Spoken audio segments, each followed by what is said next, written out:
Hey y'all, my name is Mollie Rose. I've been hanging out here at Camp McDowell for like 2 months now, and it's been super fun to get to work on the farm and get to work with kids. And one of my favorite classes to teach was a farm to table class. So we're gonna do a little online farm to table class with y'all right now.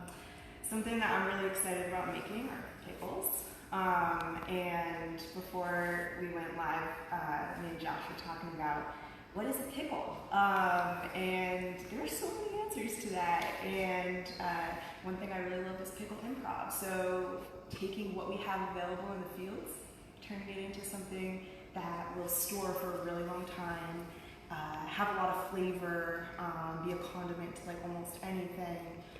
So one thing that we think of a lot is like a cucumber pickle, but there are so many other kinds too. So we're talking wild fermentation right now, which is using what's naturally occurring in the air, yeast, bacteria. It's also naturally occurring on all of our vegetables here, and using it as a preservation agent and flavor agent and all the fun stuff. So yeah, we're gonna make some pickles live here at Camp McDowell. We're in the teaching kitchen, and yeah, here we go. I've done like a little bit of like cooking show prep, so I'm having a very Martha Stewart moment of being like all prepped with all of our veggies that came from the field, and also some things that we can add in. And this is just kind of what I've prepped. I'm super excited to hear what you're making, what your questions are about preservation, fermentation, pickling, coming from home. So please roll in with some questions, and I'll try to answer them. Cool. So what we have in going on our farm right now are some like spring veggies. This one literally has spring in the names. We got some spring onions. They're really pretty. Before I chopped them up, they look something like this, although maybe a little dirtier with some roots. We have some carrots. We're just rolling in carrots right now. Feel really grateful. And we overwintered those, so they were ready when I showed up here in February. Been eating a lot of carrots. These are pretty new. We just started harvesting some radishes. I love radishes and turnips. They're so fun to eat, and I especially love them pickled. Yeah, I cut them up here. So we're going to throw those in and make some pickled radishes, carrots, and turnips. Some things I like to put in my pickles, and you might too, fresh ginger, which looks like this, which we don't grow here right now, but I don't know, maybe we will. And also some garlic, which I've chopped up, but looks like this before it was chopped up. Yum. Fun things about ginger and garlic that I love about putting in pickles is they're naturally antimicrobial, so they inhibit the mold growth that we don't want and help make a community of microorganisms that we do want. They're also really good for us, especially in these times when we're thinking a lot about like health and immunity and how to boost that immunity. We need to like eat a bunch of garlic and ginger. Cool. Well, I'm gonna go get a bowl, and we're gonna mix this up and make some pickles and answer some questions.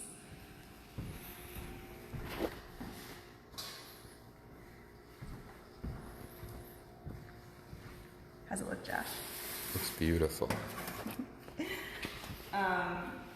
So I am gonna toss some things in. We could chop some more. We'll see what like the ratio looks like once we put it in. As I mentioned before, I don't really do like recipes. I like to improv. So this is gonna be like an ad hoc recipe. If you change it up at home, just know that I have not measured anything, and so you pretty much can't go wrong. And yeah, let's see what happens. So I might need that extra bowl. We might also just be able to go ahead and mix them all together in here. So I have my carrots, my radishes, and my turnips. And I'm just gonna go ahead and add all these green onions. Just why not? And we're gonna mix in some of my ginger. Would like to also note, this was off camera, but I washed my hands for like 60 seconds before this all happened. Please wash your hands. We got some garlic.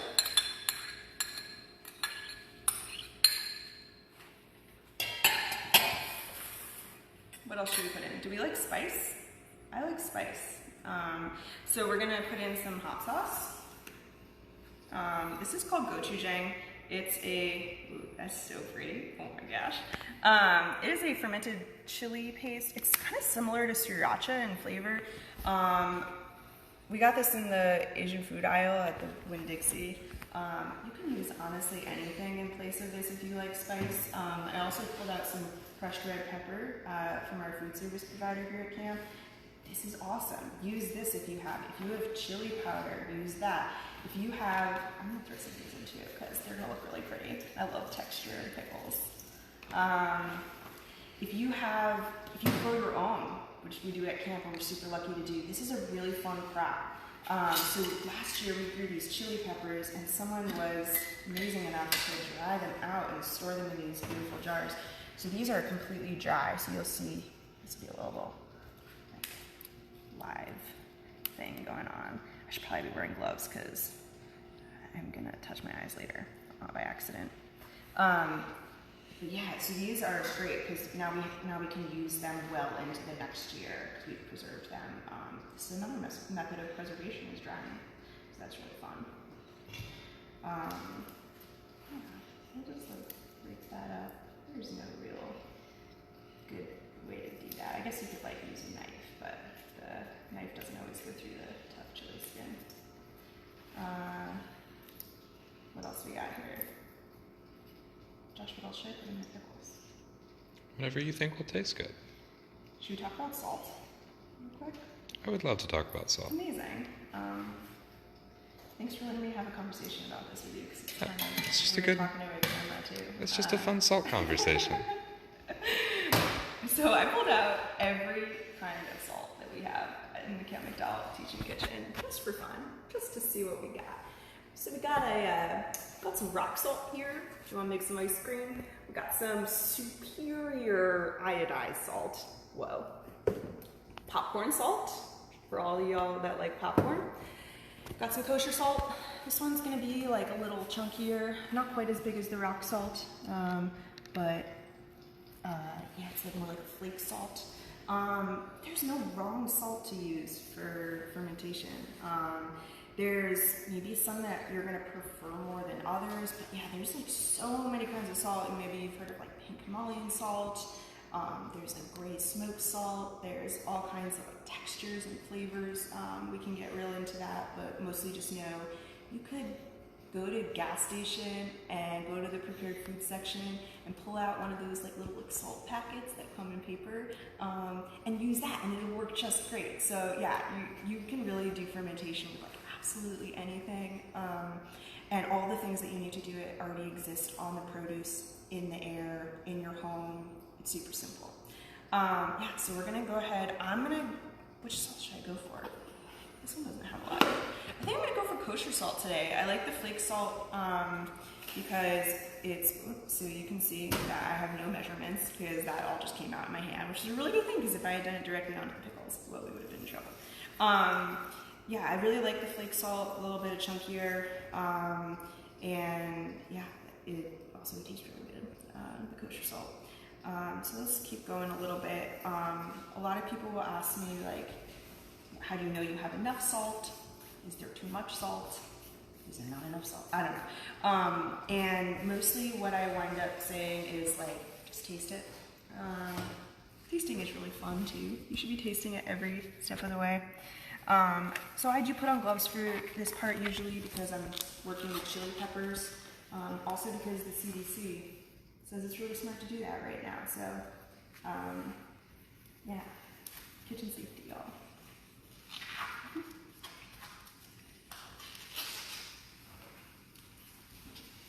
Let's go ahead and mix it. If you were making something like a cabbage pickle, like sauerkraut, salting and massaging would come first. So that's a vegetable where you want to draw out a lot of moisture, and that's going to help create a brine, and it's also going to help break down the cell walls and make the cabbage more available to be fermented. With something like carrots and radishes, which don't have as much moisture, we're not so worried about drawing out the water right away. We might even have to add some in later, but because we have a few things in here that have some moisture, we'll see what kind of brine we have. But basically what we're doing is we're just evenly distributing the salt among all of my ingredients. Cool. At this point you might be asking, is she gonna add vinegar to this? I pulled out some vinegar because I love talking about vinegar is technically a live fermented food. If you get this fancy Bragg's organic, raw, unfiltered with the mother vinegar that we see a lot, that is a living food. So it has what we call SCOBY in it, which if you've ever tried like kombucha, that's another thing that's made with SCOBYs. Yeah, it's a symbiotic culture of bacteria and yeast, which is like such a fun word. So this one is a living vinegar. You can also buy vinegar that has been pasteurized, so it's a little more stable, it's not alive, and that's generally what we'll see used to make something called like refrigerator pickles or quick pickles. Those pickles are just as good as these pickles, they're just slightly different ways of getting to an outcome. So these are going to be alive. This is wild fermentation at work. Yeah, there's a community of bacteria in here, in your gut, in your human biome, and we're working with that. So I'm super excited about this. And our next step is pretty much just going to be getting this in a jar. What else we can talk about? Other fermentation vessels, but I think we're going to start with just a nice glass jar. Something I really like about glass is that it's not going to interact with anything that's in here, the acidity of the pickles. It's just going to be kind of like there's nothing, it's not like plastic where like we might get like the acidity of the pickle might like wake up something in the plastic that will like leach into our food. Plastic is awesome for like storing things for short times. It's not great for like aging acidic things for a long time on a shelf. Speaking of aging, that is what this is going to do next. So as I'm going, I'm packing down a little bit and trying to reduce the amount of air that's in between all my veggies. That's where bacteria can get trapped. So these are going to sit out on the counter, room temperature, not in direct sun, maybe a place that they won't get disturbed super often. I usually put a plate under it to catch anything that's overflowing because these are going to be super active. And you can do like maybe like a quick follow-up. We didn't talk about this before, but okay, Josh is nodding. Cool. We can do a quick follow-up in like 24 hours and see what our pickles look like at that stage. It's pretty cool how naturally this just wants to happen. There's really not a big difference between something that is fermented and something that is rotten. The same microbes are at work. So when we talk about food that's rotting, we're also talking about fermentation. It's just whether or not it's desirable to our wanting to eat it. For instance, when we talk about like weeds in the garden, those are just things that grow. We just classify them as weeds because we don't want them there. This smells so good. This recipe was the things that I put in this were kind of inspired by kimchi, which is a Korean ferment pickle that is usually made with like Napa cabbage, but in the springtime would be made with radishes and carrots and the things that are happening right now. That's like ginger and chili and garlic and all that good stuff. Has a lot. Cool.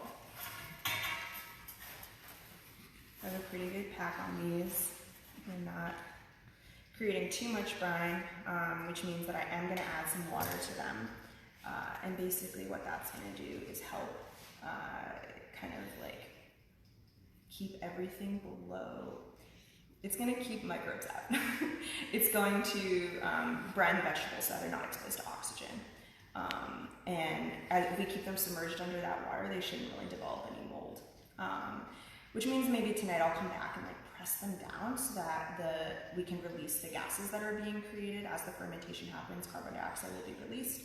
And so we want to like help that happen. So to do that, we're also going to put like a weight down. And I'll show you all that. That's not something that I like Martha Stewart prepared, but you can watch as I forage around this kitchen to find the appropriate thing to do that with. Yeah, so that's basically it, and that's what my pickles look like today, and I'm super excited about this. They smell amazing. I didn't actually wind up tasting them, but that is like a really good thing to do along the way, is like, do they have enough salt? Do they have the flavor I want? Oh my god, amazing. Super spicy. That's gonna be fun. Oh my god, it's gonna be so good with like scrambled eggs or like on a grilled cheese. Whew. Josh, you wanna try?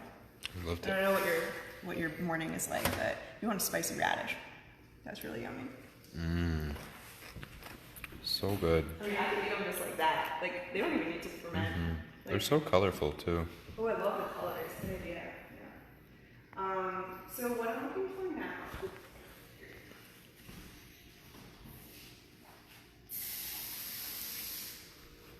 So what I'm looking for now is just to see that the vegetables are kind of covered in the brine. And there are recipes you can follow. There's tons of books you can read. I pulled the one from the shelf here that I recognize. So this is a book I've worked with before. It's called Nourishing Traditions by Sally Fallon. And this was a book that taught a lot of like back to the landers how to make pickles, how to preserve their harvests when they started farming, and not really knowing the roots of their cultures in terms of like fermentation. But traditionally, fermentation was something that was like passed down through oral tradition, and just like, you know, parents showing kids how to like make this stuff. So it's really cool to see a huge revival and interest about traditional food techniques.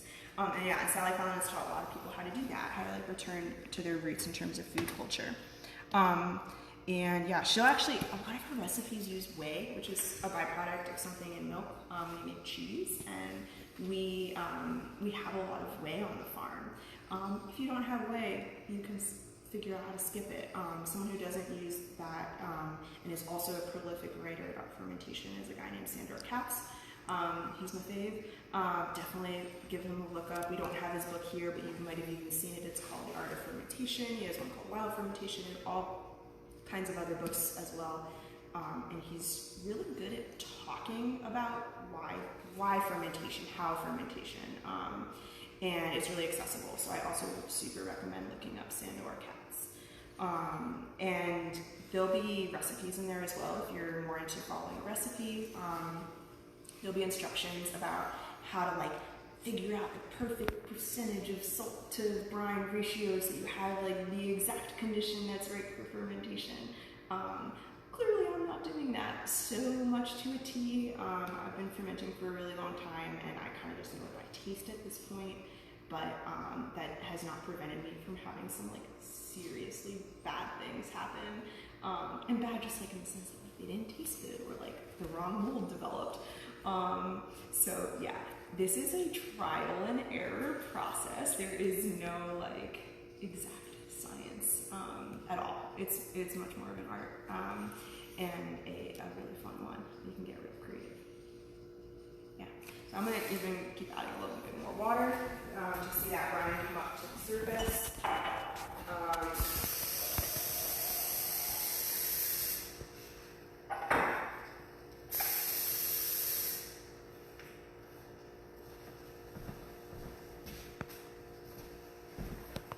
Then I also filled up a small jar with water to be our weight in a minute. And if they're not submerged right away, just keep in mind that within the next 12 hours, these vegetables have all the conditions to break down on their own, and they are going to release some juice. So these radishes have great water content, these green onions have some water content, so their water level will go up. Also, the cell walls will break down and the vegetables will compact. So, I got real lucky here because sometimes I'm like trying to like cram them in at the very end, but we have a lot of room here to work with. So we're not super worried about this overflowing. If I had like packed it up to here, we might have some juice spilling out in a few hours. But that looks pretty good for the moment.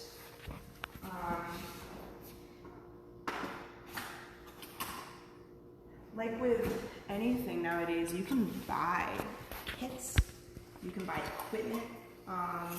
Just keep in mind that fermentation has been happening for like over 9,000 years, like just an absurdly long amount of time. Humans have essentially evolved with fermentation. Pottery was probably made in order to preserve things. Yeah, it's, we're speaking of pottery, we have a really cool pottery thing I want to show you in a minute. But yeah, I mean, you really can't do this wrong. Yeah, I just went on a tangent. I have no idea what I'm talking about. I get very excited about pickles. But yeah, so, in terms of weights, so I'm trying to find something that I can get out, which is not going to be this thing apparently. And you can buy, I know what's going on. You can buy weights. You can buy things that are specifically designed to be like placed in mason jars to ferment things, little glass discs. I've used plastic bags filled with water, which is probably what I'm going to do now, is rig that up for you to see, which is such a great cheap home hack. But basically anything that's going to help cover the surface area and keep the vegetables submerged below the liquid. The reason I've been using these, which is just like a jar filled with water, but I've had the level higher every other time I've made things, so I didn't chop enough veggies to really show you that. The reason I don't want to just drop this in is I'm probably not going to get it out. But yeah, these work pretty well, especially with these like wide mouth ones to drop in like a smaller one. Great, BRB, I'm going to go grab some Ziplocs.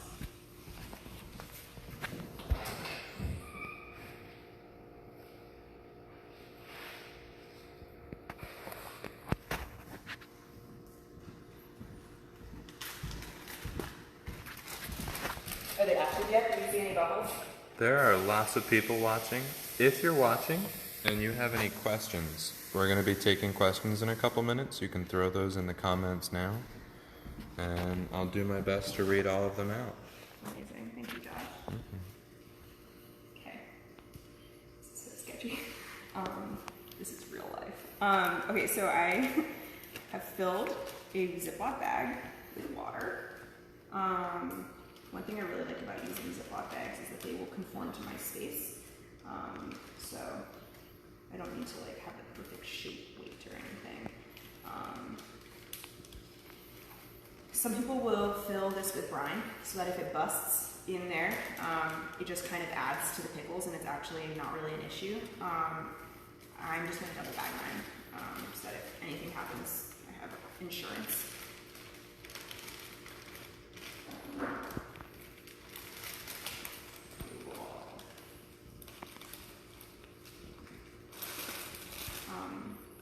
There's no real right amount of time to leave these on the counter.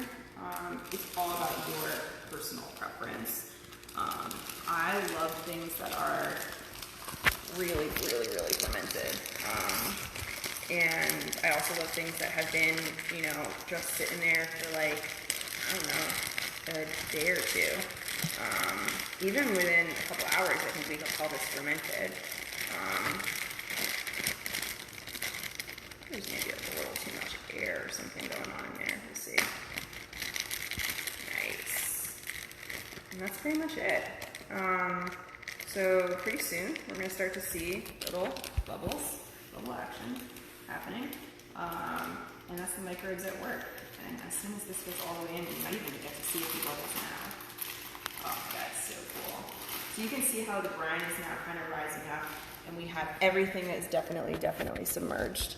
And the contact with these plastic bags shouldn't be enough to really worry me for a day or two, but I'll probably switch out what's actually touching the pickles, tonight or tomorrow, just to make sure that plastic isn't leaching. But this is food grade plastic, so truly I'm not super worried about it. The one I'd be more worried about are like Tupperwares that have gone through the dishwasher a few times. Those are going to be more susceptible to the leaching that we were talking about earlier. But yeah, these plastic bags should be okay for at least, a little bit, a couple of days, give or take. Again, it's like not my ideal to have plastic involved with fermentation, but you gotta get crafty sometimes. Yeah, so that's kind of it. Labeling, that could be a really fun thing to talk about. This is not my forte. As you can see by these finished pickles, also part of the cooking show version that we're doing here. This is my really, really good label. That was a joke. This is a terrible label. It is not really sticking to the jar, so it could just fall off and I could forget when these were made, which clearly I've already done because the marker rubbed off due to the condensation. I used probably a whiteboard marker. I don't know what I was thinking when I made that label. Don't be like me. Label your things because your housemates will thank you. The people that you're sharing quarantine with will thank you when they're like, what's that weird jar of something in the back of the refrigerator? So yeah, we're gonna go get some like labeling things and do that right. Oh, I know why. I was using these like whiteboard Sharpies. Like they look like a real Sharpie, but then it says rub-a-dub, which I think means that it will go away with water. Great. Well, if I had a real Sharpie, that would be helpful. I don't. So the reason to label things is to like know what's in it. It's also to know what day you made it, so that 4 days later you're like, ooh, when did I make that thing? I wonder if it's at that perfect fermentation level that I love. So as you make more stuff, you'll get to know like you like it after 3 days, or you like it after 2 days, or when you inevitably lose something in the back of your refrigerator, you know when you made it. So that's that. I don't actually know if we have a Sharpie around, but you can imagine me writing the ingredients and the date on this, and I will find it later to actually do that. And yeah, it will let my fellow people know that share this kitchen with me that I did not just forget a jar of vegetables on the counter for a few days. I'm not going to cover this because the plastic bags are doing a pretty good job of keeping anything out. The things that I would essentially not want to get in here are bugs, dirt, dust. But if I had used like this jar, there would have been like a little bit of sort of like room for those things to get in. I maybe would have put like a cloth over it, and that would just like prevent, you know, big things that we don't want from getting in. And it would also allow the gases to release. Awesome. Well, we just made some pickles, and that was great. Thanks so much for joining me. I'd love to answer your questions. If you have any questions about wild fermentation, making pickles, eating pickles, where to find the best pickles, yeah, how to like make cool things from the things you're growing in your garden. So please ask here, follow up with me. I will constantly want to talk about pickles with you. We have one question that was sent in so far, and if you're watching, send in some more. We'll try our best to answer them, or we'll research the answer for you and get it to you later. This one question is from Connor, and Connor would like to know, what's your favorite mold? Ooh, Connor. What's up, bud? I would love to talk about my favorite molds. Okay, so Rhizopus oryzae, which is the culture that we use to make tempeh, which is a really fun ferment, is probably my favorite mold. I just have like, I'm in awe of Rhizopus oryzae. It works super fast. We can make tempeh in like a day or two. And if you've ever had tempeh, it's like a Filipino ferment, and it is essentially like a soybean patty. You can cook it like meat. It's really good grilled, and it's super nutritious. So we mix in the culture, Rhizopus oryzae, and it turns into this like filmy mold that binds the soybeans together and also helps break them down to make the nutrients in them more bioavailable to our bodies. In like any mold, it can be beneficial and also harmful to humans. So I'm, for that reason, very in awe of how we've been able to kind of harness the power of it to make this really nutritious food. You wouldn't want to just like eat a bowl of soybeans. You like want to ferment them a little bit with the mold culture. Yeah, so that's my answer right now. Katie would like to know a little bit more about that pottery you mentioned earlier. Ooh, thank you so much for asking, Katie. Okay, this is something that I didn't want to keep on the counter before because it takes up a lot of room.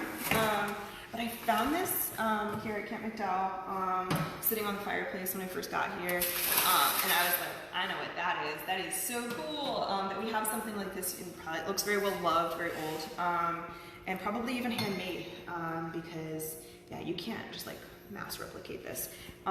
If you look inside, you'll see that it has a little bit of dirt in it, so maybe it hasn't been used in a little bit, but this is a fermentation crop. This is like what everything that was ever fermented was probably made in at some point. These come in all shapes and sizes. This is a really traditional like drop-in lid, and it has a hole up here so that the gases can release. It's got this cool like handle and catch system because this is very heavy, and so that you'll be able to like pick it up with a lot of like ease. And yeah, so you would pack in your pickles here. You'd be able to make like a whole bunch of pickles, and then be able to eat pickles all winter. So this would be a great thing to do in the fall. Is like make a batch this size. Pottery is such a great art form that really like goes so well with fermentation. A lot of potters are fermenters. A lot of fermenters are also potters. And for that reason, it's really fun to make like the perfect shaped vessel for fermentation. One of my favorite styles is a style where this piece would actually drop into this lip and create like a water seal. So people have gotten very inventive with how they shape their pottery. Yeah, you can kind of see where that lip would be right here. Like if this rose up and created another lip like this, we could actually fill the moat with water and drop in this lid, like an upside down bowl, in order to kind of create the perfect environment where nothing is able to get in, but things can still release because they're going through that water, the water zone. So yeah, pottery fermentation is super cool. I probably would never ferment something metal. We talked a little bit about plastic as well. Like, and when I say plastic, I mean like this kind of plastic, right? Like the really like the stuff that would like melt in a dishwasher. And that's just mostly because of like the opportunity for bad bacteria to take over. With metal and acid don't really go together. Yeah. I've got a couple questions. Could you just talk about spicy pickles? How it adds spices? What are your favorite spices? Oh my God, I love spices. What advice? It really is going to be about what spices you like. If we're talking hot spicy, we were talking a little bit about chili paste before. You can buy that in your grocery store. You can make that. It can just be literal hot sauce that you already have lying around. It can be whole chili peppers. It can be chili powder. It can be chili flakes. And if we're talking just like flavors in general, I love being able to use what we have lying around. For me, I'm really lucky to have some herbs growing in my garden right now. And at McDowell, yeah, we have all this like rosemary, lavender. So if we could incorporate that into a pickle, that would be really fun to do some fresh herbed things. Like, oh my God, if we mix these like turnips and radishes with some like fresh rosemary and garlic, that'd be so good. So we could do something like that. You can also use like ground spices that you have in your pantry. I've made some really good like curried turnip pickles, just with exactly the same method where we're like salting them, brining them, throwing some curry powder on those turnips, and it makes a great like salad garnish. It makes a great pickle condiment. There's so many ways to eat these things. Yeah. So if you have something that you want to incorporate, give it a quick Google, or shoot me an email or whatever. I can maybe help you figure out how to incorporate this spice that you're dreaming of into your pickles. But yeah, there's really no wrong way to do it. Awesome. So if you have any more questions, go ahead and throw those down in the comments. And what we can try to do as these brand new pickles progress is take a picture of them every so often, and then when we feel that they're ready, we can post all those pictures at the same time, kind of side by side, and let you see what that progression looks like. We can see stuff like this where there is spaces in between the veggies, and that is going to be where we're most likely to develop mold. So we really want to eliminate those. So I really am going to be vigilant about checking these, especially in the first 3 days of fermentation. I'll probably visit my pickles anywhere from like 2 to 4 times a day. So put them somewhere where you can see them a lot, but again, not in direct sunlight because that will kind of affect our fermentation process. But yeah, so as these vegetables get more limp and as, you know, the cell walls break down and as more of the carbon dioxide is released, we're going to be able to push them down further and further to kind of push out those air bubbles. And we'll also see it happening, you know, even if in a few hours we'll start to see a little bubbling up, which, like, I'm still super happy to take questions, but like that's usually something that I like to kind of finish up talking about after you've seen this process, after you've like been thinking about fermentation in the like literal sense. It's really fun to think about fermentation in like a, maybe you've heard it used in like a different linguistic sense of like maybe like a political ferment or like a social ferment.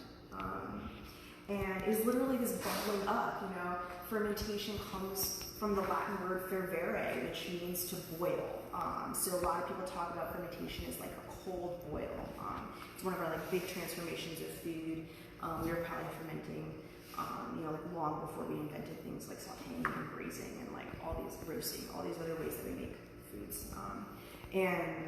So when we talk about fermentation as like an agent of social change, it's like completely connected to this process right here.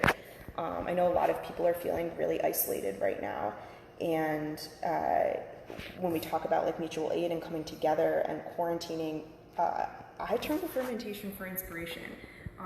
All the things that you need to do it are pretty cheap, able to be grown at home, and it's an act of resistance. You know, it's saying like, I want to eat live culture foods. It's saying I want to return to a way of making food that my ancestors used, and not relying on, you know, sort of just buying something that has a lot of flavor or a lot of character.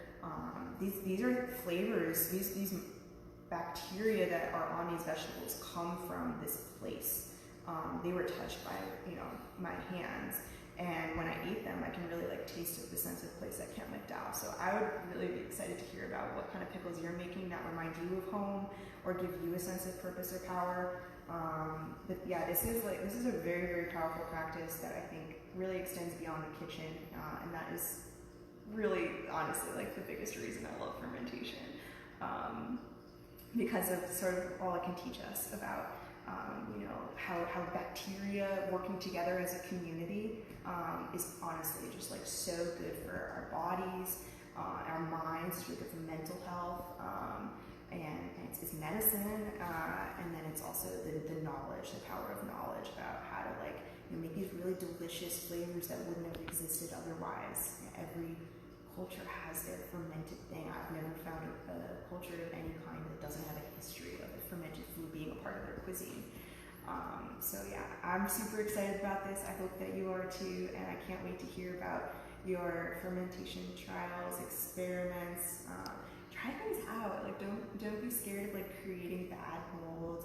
Like you're gonna be great. And taste as you go, and please send me your photos and stories and questions.